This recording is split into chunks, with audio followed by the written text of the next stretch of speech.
Over here, 7 cents. All day talking. Over here, 7 cents today. We're paying today. We're paying more in the bottom town. 7 cents. 7 years today. 70 cents today. 70 cents. 70 cents. I'm up there jumping. All I can do is imagine. $8 bucks, and you guarantee you if you pull today and we pull what we got to pull today, you have $11 in your pocket. This scene is not taking place in the Congo. It has nothing to do with Johannesburg or Cape Town. It is not Nyasaland or Nigeria. This is Florida. These are citizens of the United States, 1960. This is a shape-up for migrant workers. The hawkers are chanting the going peace rate at the various fields. This is the way the humans who harvest the food for the best-fed people in the world get hired.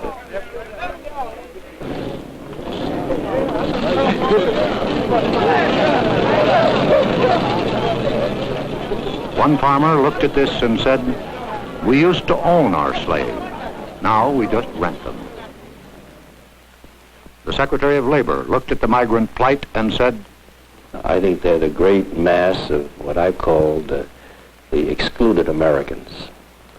They are people who cry out, the workers and their children and their wives, who cry out for some assistance, and whose plight is a shame. It's a shame in America." The president of the American Farm Bureau Federation, the largest farmers' organization, says, "I think that most social workers would agree that it's better for a man to be employed, even if his capacity is such as to limit his income. And we take the position that it's far better to have thousands of these folks who are practically unemployable, earning some money, doing some productive work for at least a few days in the year." This is an American story that begins in Florida and ends in New Jersey and New York State with the harvest. It is a 1960 Grapes of Wrath that begins at the Mexican border in California and ends in Oregon and Washington. It is the story of men and women and children who work 136 days of the year and average $900 a year. They travel in buses. They ride trucks. They follow the sun. Well, I don't know. It don't look like we'll ever get ahead. I guess we'll just have to keep going till we can find something better. A minister named Cassidy, who works with them, says, "They are just as bad as the slaves.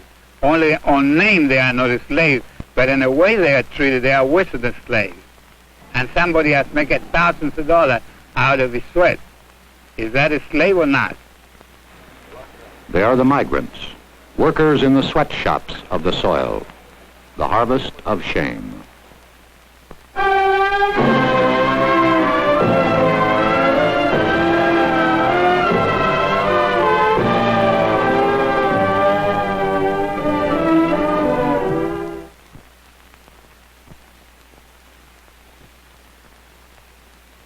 Now, Edward R. Murrow. This is CBS Reports, Harvest of Shame. It has to do with the men, women, and children who harvest the crops in this country of ours, the best-fed nation on earth. These are the forgotten people, the underprotected, the undereducated, the underclothed, the underfed. We present this report of Thanksgiving because were it not for the labor of the people you are going to meet, you might not starve, but your table would not be laden with the luxuries that we have all come to regard as essentials. We should like you to meet some of your fellow citizens who harvest the food for the best-fed nation on earth. David Lowe talks to Mrs. Doby, 34 years old, mother of 9 children. Mrs. Doby, what things do you pick up north?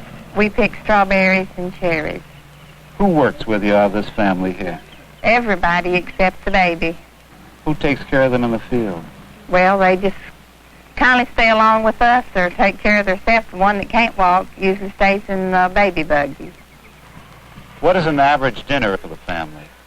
Well, we just You mean what do we have in... Yes. I cook a pot of beans and fry some potatoes or some corn or something like that. How many quarts of milk do you buy for the children, Mrs.? Well, we don't have milk except maybe when we draw our paycheck, we have milk about once a week. For all these children you have The milk? baby has, she is on the bottle, and she uses about 15 cans of milk a week. But the older children have milk about once a week. Do they like to drink milk, Mrs. Jones? Yes, they like milk. The only reason I asked that question, I was quite shocked that they had milk only once a week. Just thought they didn't like it, but they like milk, but there's so many, a gallon of milk will make them a glass around, and so we just can't afford it every day. What do you want most for your children, Mrs. Doby? Well, I'd like for them to have a career, whatever they want to be when they got older. Of course, the smaller ones, don't realize yet to know what they'd like to be. But the older girl, she'd like to go to school if she could. Of course, she'll probably be like the boy, have to quit as soon as she's old enough. She really likes to go to school, but she had to miss last week because she had to keep the baby for me to work. Mrs. Doby, wouldn't you ever care to have a house of your own?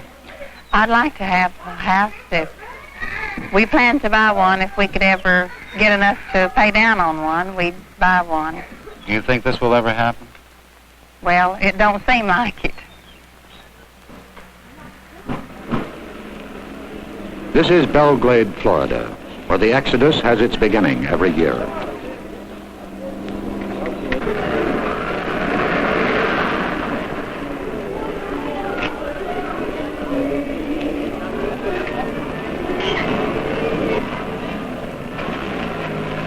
The migrants call it their home, what the circus people call their winter quarters, their Sarasota.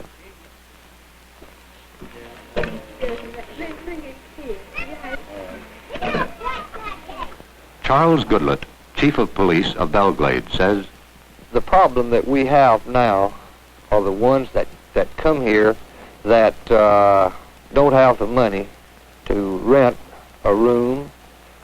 They'll sleep around the bars, in the grass, in the packing houses, around the lake area, in the parks, any place they can find to sleep, rest for a few hours. They come here with one thought in mind, is to survive till the end of this season and save enough money to get to the next state, going north. From towns like this throughout Florida and throughout the South, the 2 to 3 millions move out on their annual migration, which ends in late November.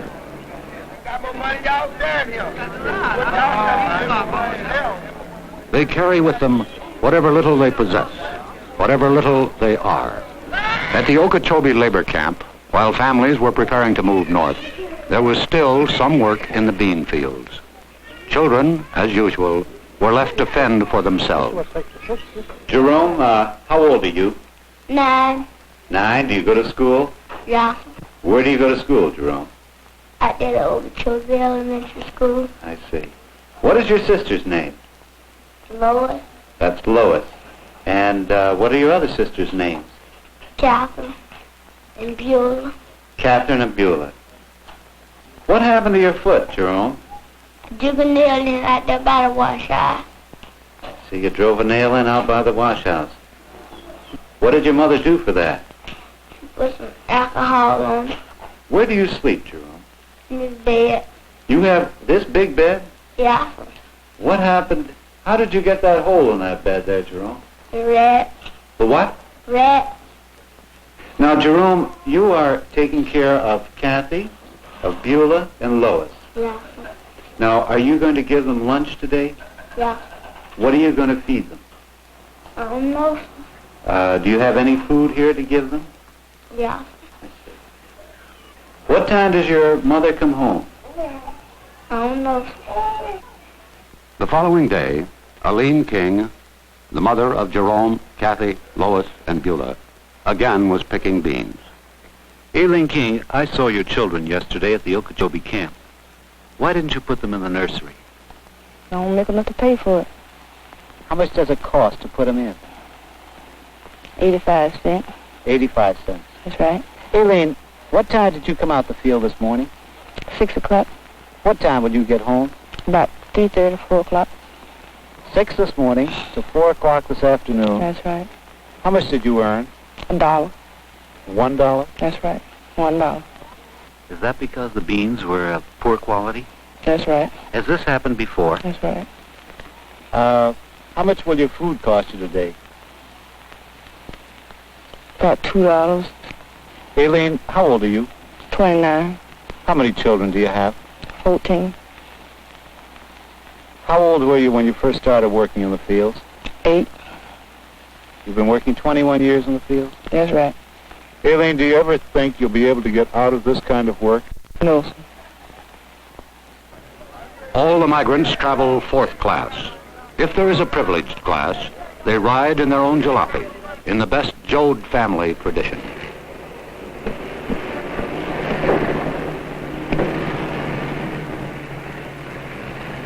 The long journey begins. Through Atlanta, Nashville, Indianapolis, en route to the fields and orchards of America. Lowe has been following the migrants for the past 9 months. Some are freewheelers who travel as a family unit. He met the Parsons family as they were about to leave Belglade tomatoes for Indiana strawberries. Mr. Parsons, do you think the farmers you work for care about your problems? No, sir. They're not in particular worried about you. They just want their stuff out and you get away as quick as possible. Would you say that you're welcomed when you're needed? Well, that is the only time that you are welcome, is when they are needing you. They're friendly and everything, but once they're done with you, well, they'd rather for you to move. Did they ever ask you to leave their places? Oh, yeah. They tell you if you finishing up like tomorrow, well, they had rather for you to be out and gone in about 3 days, and that way it'll cut down on their electric bills and all the other stuff. What do you want most in this world for you and your family? I'd like for my family to be well, stay together as much as possible. I'd like to be on a farm somewhere out away from so many people, to where they could attend one church and be interested mostly in one school, and that way I believe they'd all be better satisfied. Mr. Parsons, do you think this will ever happen? Not the rate that I'm going now, no. Most of them ride 1,500 to 2,000 miles to work in vehicles owned by crew leaders who recruit the workers for the migration north. This is the Roach family looking for work. Mr. Roach, how did you happen to come to this place? Well, I came to Augusta, and I was talking to some people, and they told me to come on down to Waycross, that there was lots more work around Waycross, see? Well, how many miles have you been traveling looking for work so far? About 1,600 and something. Mr. Roach, where did you spend the night last night with your family? Over in the woods. Pulled off on the side of the road, a little dirt road, and slept in the woods outside the car. May I ask you, sir, what did you have for dinner and your family last night? Well, we had bologna sausages and loaf bread. That isn't very good food for a growing family, is it? Well, we made on it. How much money do you have in the world right at this moment? I only have about $1.45. Well, what do you intend to do about food for your family today? Well, I've always worked and I always figured I could get work. I had never been where I couldn't get a little something to do.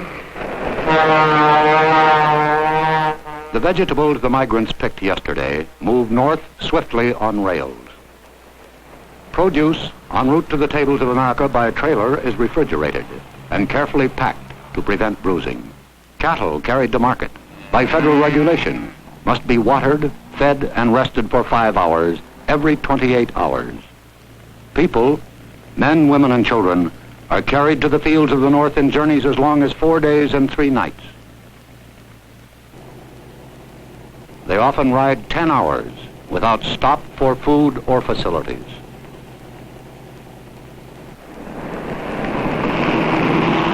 The first stop is normally at Yulee, Florida, 1 mile from the Georgia border, a checkpoint for farm labor leaving the state. Okay.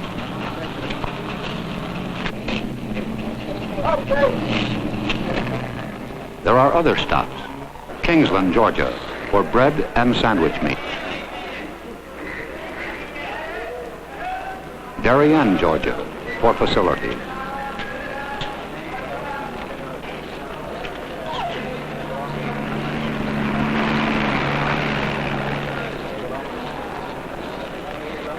A roadside stop en route in South Carolina.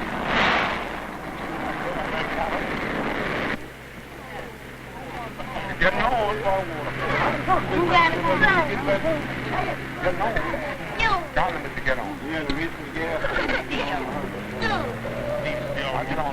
1,000 miles north of Belgrade, Florida, by way of U.S. Route 17 and 301. Through Jacksonville, Savannah, Charleston, Wilmington, and New Bern is Elizabeth City, North Carolina. A bean stop, good for 6 weeks' work.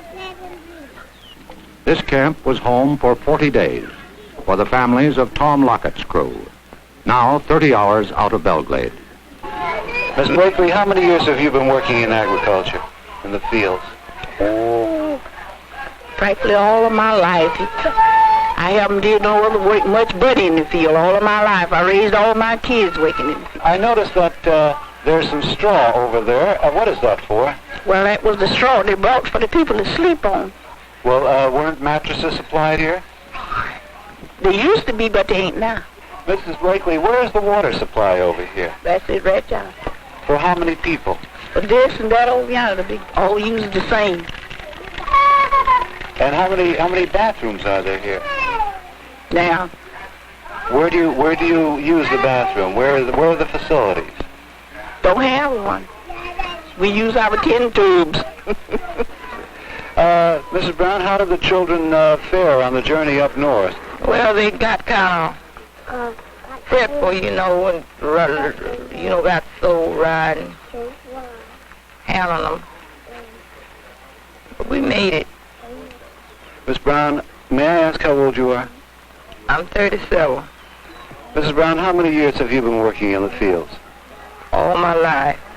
Do you remember how old you were when you started? I was about 8 years old. Would you like to get out of this work? I sure would. Do you think you'll ever be able to? I'm hoping so. Do you think you'll be able to, though? I don't know.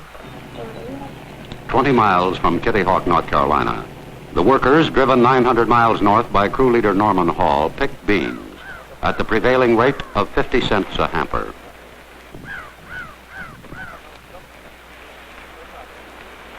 Lunch is not a picnic, whether brought from the labor camp or purchased at the open-air kitchen, or in a bottle, heated by the rays of the sun. In a survey in 21 states conducted by the National Council of Churches, the migrants themselves listed the evils of labor camp life. Bad housing, flies, mosquitoes, dirty beds and mattresses, unsanitary toilets, and lack of hot water for bathing. One employer of hundreds of migrant laborers was asked, are they happy people? Well, I guess they got a little gypsy in their blood. They just like it. A lot of them wouldn't do anything else. A lot of them don't know any different. That's all they want to do. They love it. They love to go from place to place.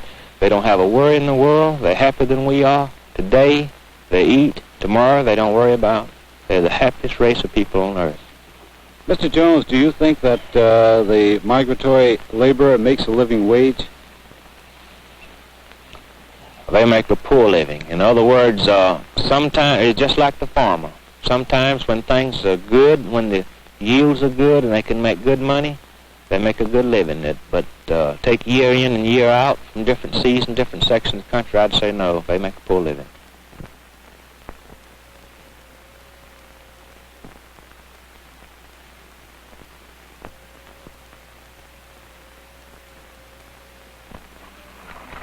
There are days when beans are not ready for harvest, and that's one more day with no income. Ed King, a crew leader, hauled his workers to this camp at Powell's Landing, Virginia, where they worked 5 weeks pulling corn and picking beans. And when the fields have been stripped in North Carolina and Virginia, the trucks and buses again move north.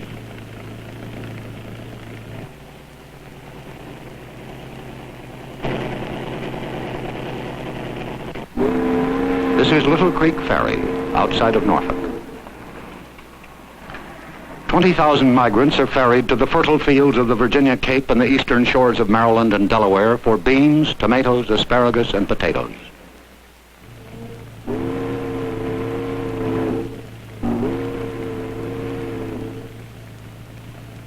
For one crew, hardship was climaxed by disaster, the death of a migrant. We had a little trouble on the road about 4 o'clock this morning, Sunday morning, and a car, a little wreck. One was killed. Has this ever happened before with any crews coming up north?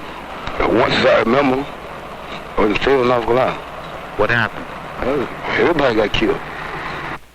Every year, as predictable as the seasons, there are accidents resulting in death and serious injury to these laborers.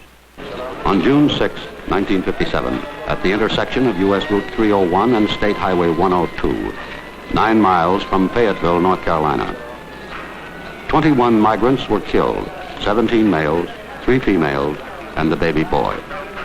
The police report stated one of the causes of the high loss of life was the packaging of the occupants of the truck. Today, only 6 states have laws providing for the safe transportation of migrants within their borders.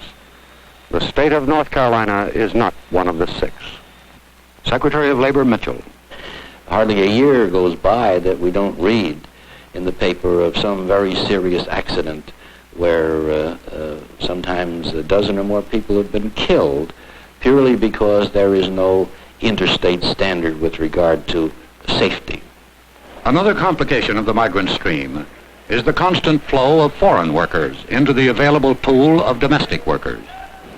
Hundreds of thousands of Mexican braceros and thousands of offshore laborers from the Caribbean area, hired by contract, depress the wage scale of the domestic migrant.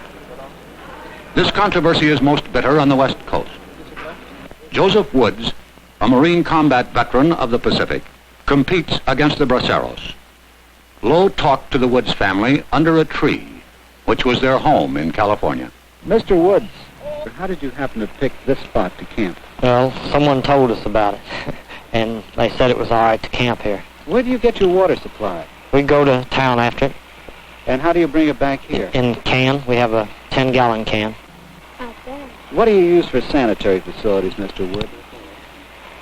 Well, just get by the best we can. How many days will you have to be picking cherries in order to find enough money to move into a house, Mr. Well, Wood? probably quite a few. They usually want a month's rent in advance, so by the time the cherries are over here, we'll be moving somewhere else anyway. Mrs. Wood, tell me about the children. Do they go out in the orchards and work with you when you work? Well, we have taken them out sometimes, but they're a little too small to work. Who takes care of them here? My father stays here and takes care of them usually. Do you think that you'll ever make enough money picking fruit, Mr. Woods, in order to get settled down in one place and have a home of your own? I don't think so. Throughout the United States, there are others, like the Woods family, who are not able to enjoy the luxury of living in a labor camp. In New Jersey, a few miles from Princeton, is this labor camp. There are 2 water taps and 2 outhouses.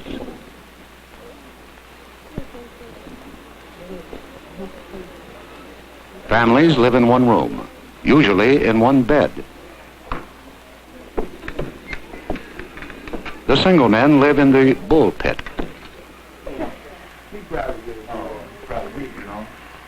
Their space, 1 bunk.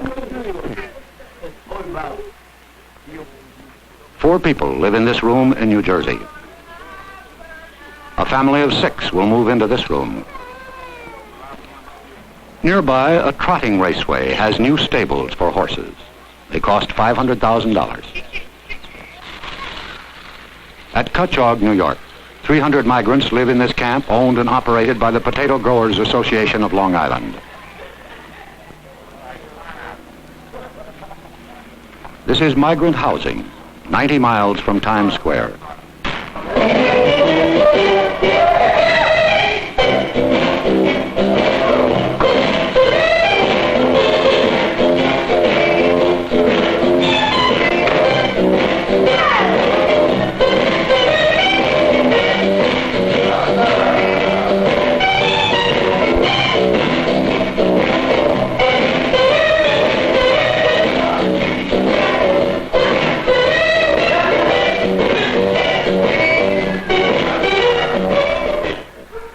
Some have tried to leave the endless migratory stream. Wherever this happens, the local slum areas expand. This is Riverhead, Long Island, New York. A minister said, "This is as primitive as man can live." This settlement of former migrants is called the Bottoms. In Shenango County, New York State, a farm labor camp.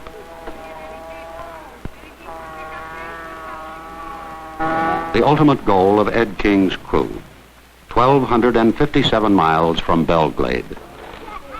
The migrant mission serves 1/2 pint of milk and 1 cracker to each child. This is their lunch.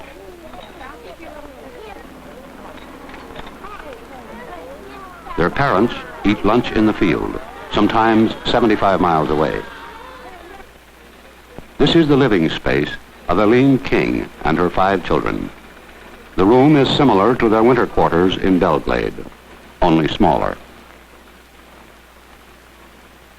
Charles Schumann, president of the American Farm Bureau Federation, says, "We're the only group of people that furnish housing for our workers. And we furnish these extra benefits, perquisites, some sections call it the furnish. And it's almost impossible to calculate the value of these added benefits.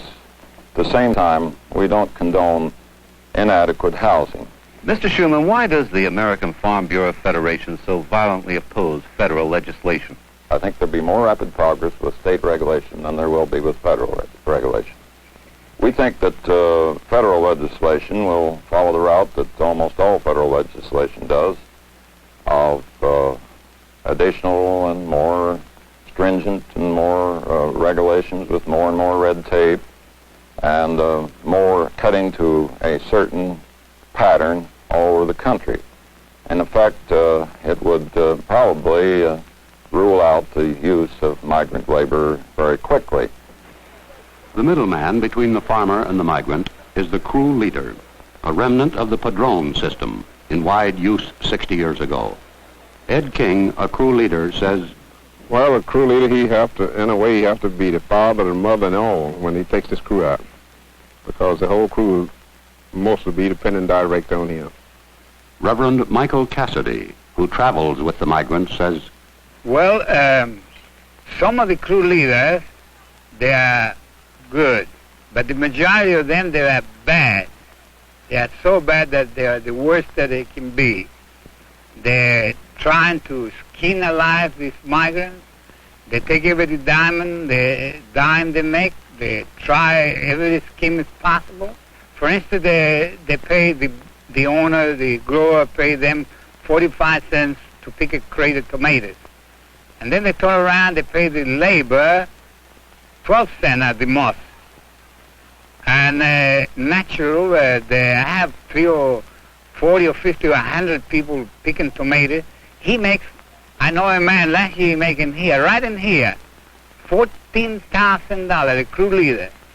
And all the men that left in here, and I met him in Alabama, they were broke. They didn't have a dime because they didn't make the money themselves. Everyone who knows anything about this situation agrees that the best hope for the future of the migrants lies in the education of their children. But for the children of migrants, education is not easy to come by. There are 600,000 of them.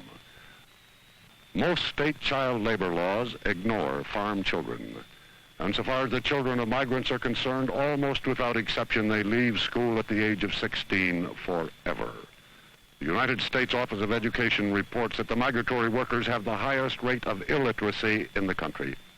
Approximately 1 out of every 500 children whose parents are still migrant laborers finishes grade school.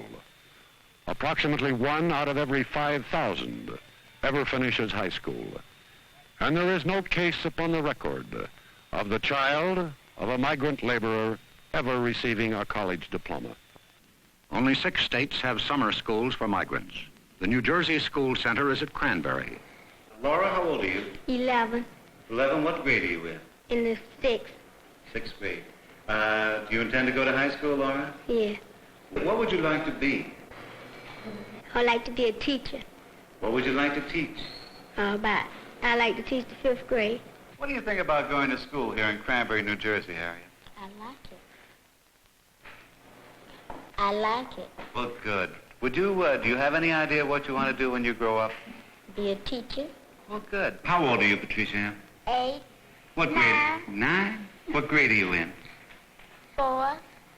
Do you have any idea what you want to be when you grow up? Yeah. What's that? A nurse. Otis, what would you like to do when you grow up? Be a doctor. You want to be a doctor? Yes. What kind of a doctor, do you know? I think I'd rather be a dentist. A dentist? Teeth.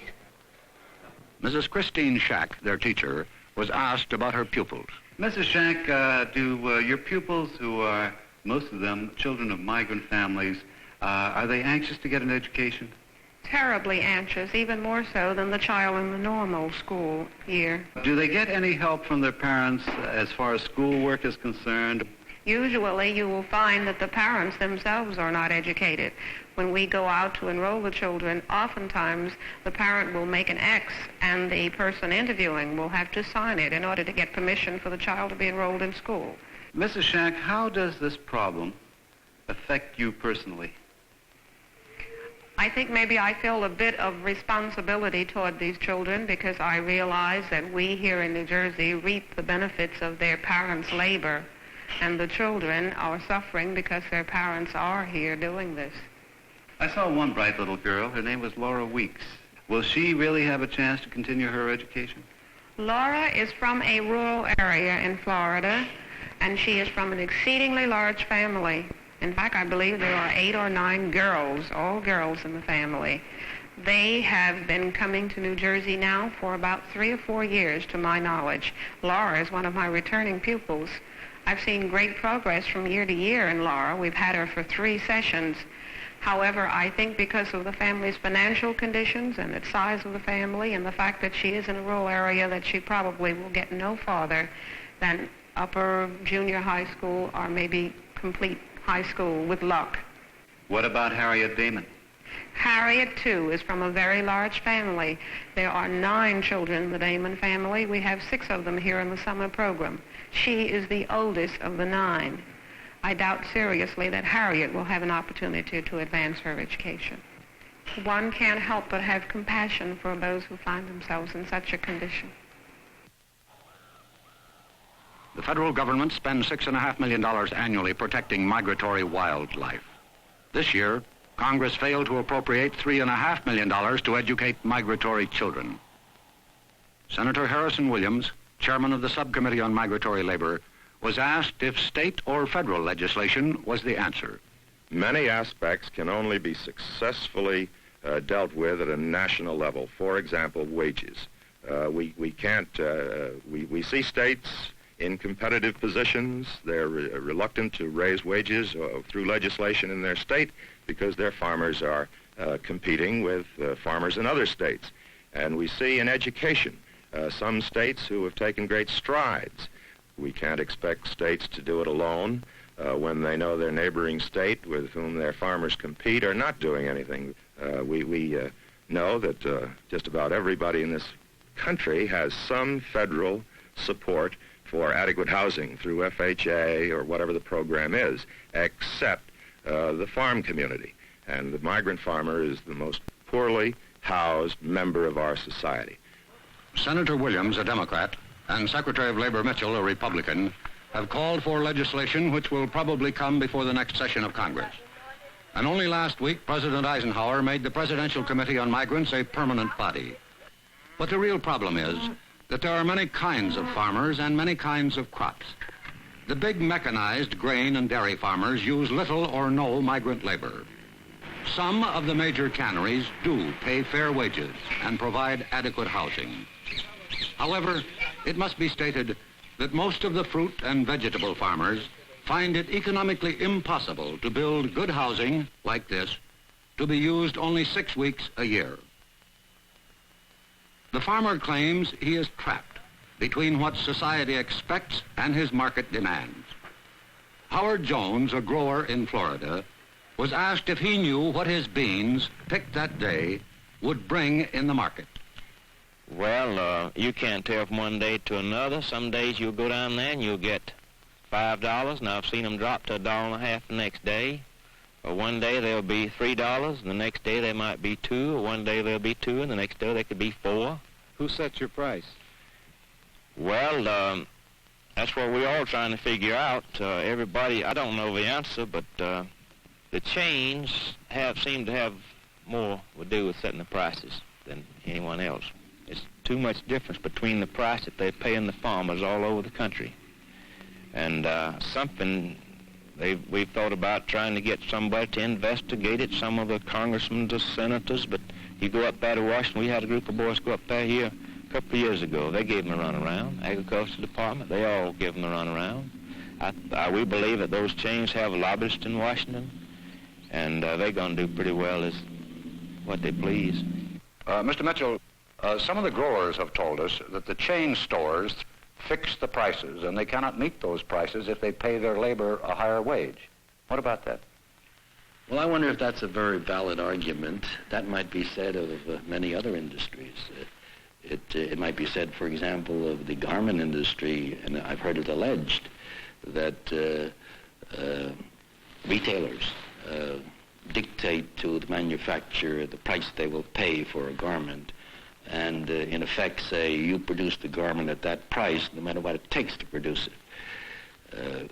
However, the garment worker in this country fares very well in terms of standard of living, due in large measure to the efforts of people like Mr. Potofsky and Mr. Dubinsky of the ILGWU and the Amalgamated Clothing Workers and others who have taken what was a very substandard industry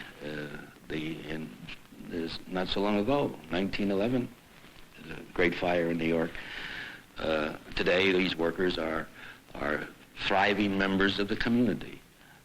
And the price that my wife pays for a garment today, she gets a much better garment than her mother ever had at a lower price.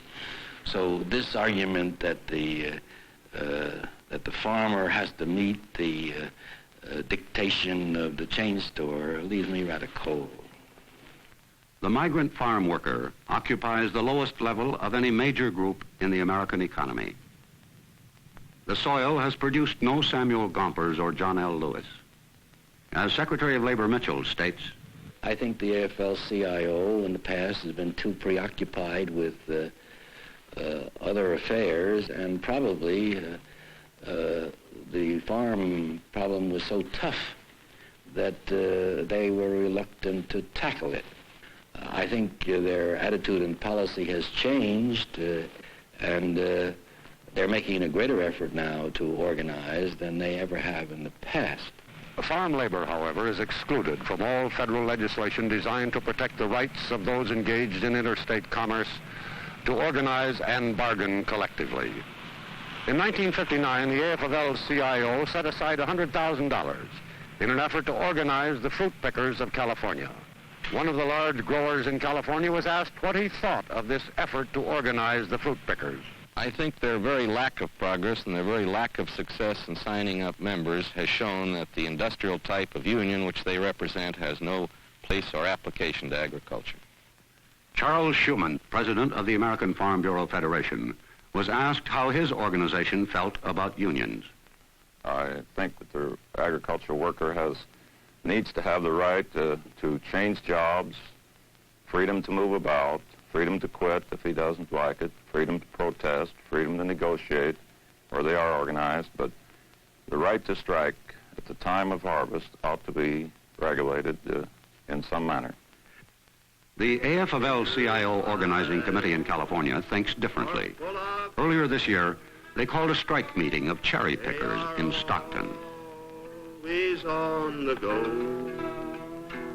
for a winter steak in summer, and the pay has been too low.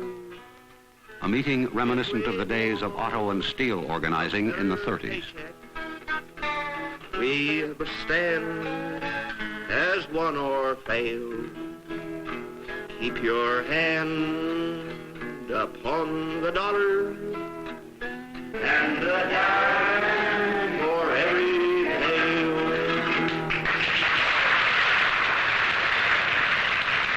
Louis Kramer, an official of the organizing committee. Your negotiating committee met with cherry industry representatives for the first time in the history of agriculture. They set a minimum of 110 per 16-quart bucket for good and average picking. Now, some contractors and growers will try to beat down that minimum price. They'll say that they can't afford to pay 110 a bucket for the big crop, that they're squeezed, that the Chrysler Imperial needs fixing, or Junior Thunderbird is on the blink. Now, it's up to you and the rest of the pickers. It's your program. It represents united action. Sure, you can get a job, but if you can't live on what you make, what good is the job? You make about $5 or $10 today, and tomorrow you just looking for a job and stay on the street looking for a job. You don't got no job another day. And what do the local people supposed to do? We live anywhere, in a tent, under a shade tree, under a river bridge. We drink water out of a creek or anywhere we can get it. 5 or 6 families drink out of one cup, a tin can, or anything else. We're to blame. We tolerate that stuff. If we stick together and say we won't do it, we won't pick your cherries until you give us some restrooms in the field for the ladies, some for the men, and some water fit to drink, we won't pick them. We get them. The fruits of the earth must be harvested to feed and sustain mankind. What have you to show for picking since the harvest has begun? We have barely made expenses, but we've set a going scale. Keep your hand upon the dollar and a dime for every pail. The question posed by thoughtful men is, must the 2 to 3 million migrants who help feed their fellow Americans work, travel, and live under conditions that wrong the dignity of man? Howard Van Smith, awarded a Pulitzer Prize for his series of articles on migrant labor in the Miami News, says this. I knew next to nothing of the migrant situation 4 to 5 years ago. I knew there were migrant camps, but a migrant was just a person who worked in a farm to me. After seeing what I have, I am sure that I will devote the rest of my life to doing what little I can to help solve this problem. Secretary of Labor James Mitchell says, I feel sad. I feel sad because I think that it's a blot on my conscience as well as the conscience of all of us who are, whom society has treated a little more favorably than these people. They have no voice in the legislative halls. They certainly have no voice in Congress. And their employers do have a voice. Their employers are highly organized and make their wants and terms and conditions known to our legislators. I know of no greater pressure lobby, so-called, in Washington than the farm group. In all the matters in which I am interested in, I have been frustrated to a greater extent than in any other sphere of activity as Secretary of Labor in my inability to make any impact at all in terms of either regulations or law that would help the farm workers. And the pressures of the farm groups are tremendous. We guarantee to the farmer no loss in certain crops. There the farmer likes to participate in the government largesse. But Lord help the fellow like myself who dares suggest that perhaps the government should do something about the workers that work on farms. It seems to me that in our kind of a country, we no longer quarrel with the idea that a man is worthy of his hire, a fair day's work for a fair day's pay. After all, the employers of this country, as indeed the workers, are part of our way of life, and it's morally wrong, it seems to me, for any man, any employer, to exploit his workers. In this day and age, I don't think we should tolerate it. As a citizen, in or out of this office, I propose to continue to raise my voice until the country recognizes that it has an obligation to do something for them. And while men of goodwill seek to right injustice, the migrant, the lonely wanderer, the outcast, is trapped in the stream.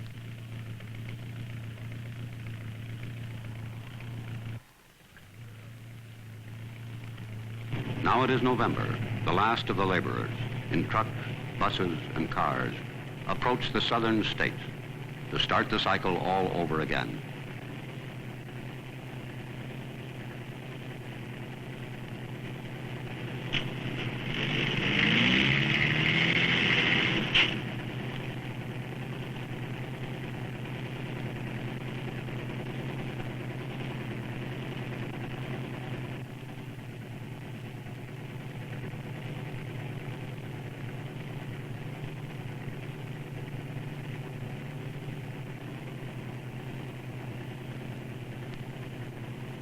The Sunshine State welcomes them back. Homestead, Immokalee, Pahokee, Belglade, and hundreds of other communities. This is home. New housing is available. The rent, $15 per room per week. The migrant is at the mercy of the weather. This year in Florida, there was a freeze, killing beans, tomatoes, celery, corn. Its byproduct was a bread line. Migratory farm workers are not eligible for unemployment insurance.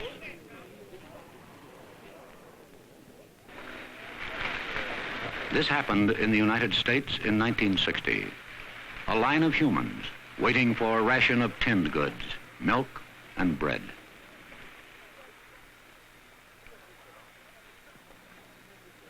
The Secretary of Labor says, for the rest of my life, in or out of office, I propose to do something for them. A hardened newspaper man says, for the rest of my life, I will do what little I can to help.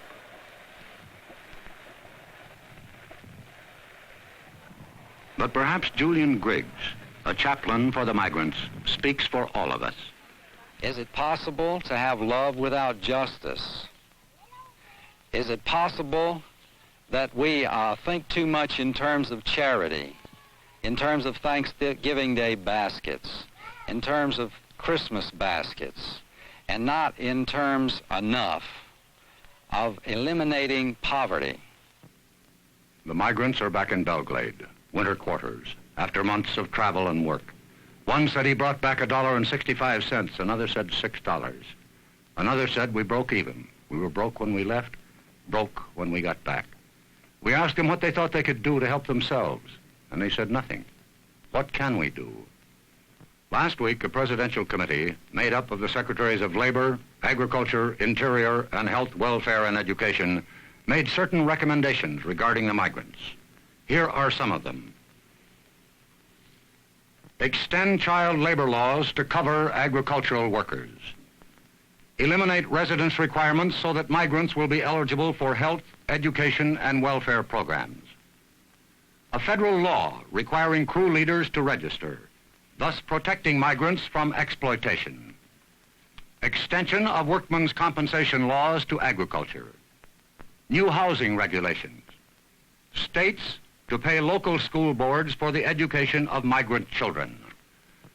There will, of course, be opposition to these recommendations. Too much government interference, too expensive, socialism. Similar proposals have been made before. In fact, 150 different attempts have been made in Congress to do something about the plight of the migrants. All except one has failed. The migrants have no lobby. Only an enlightened, aroused, and perhaps angered public opinion can do anything about the migrants. The people you have seen have the strength to harvest your fruit and vegetables. They do not have the strength to influence legislation. Maybe we do. Good night and good luck.